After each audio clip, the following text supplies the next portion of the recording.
O'zbekiston milliy terma jamoasiga italiyalik mutaxassis bosh murabbiylik qiladi.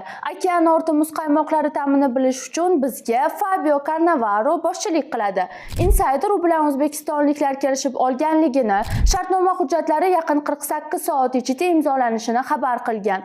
Cannavaro futbolchilik faoliyatida yaxshi natijalar ko'rsatgan. Shaxsiy kolleksiyasida 2006-yilgi Jahon chempionati oltin to'pi bo'lsa-da, murabbiylik faoliyatida boshi devorga ko'pirilgan.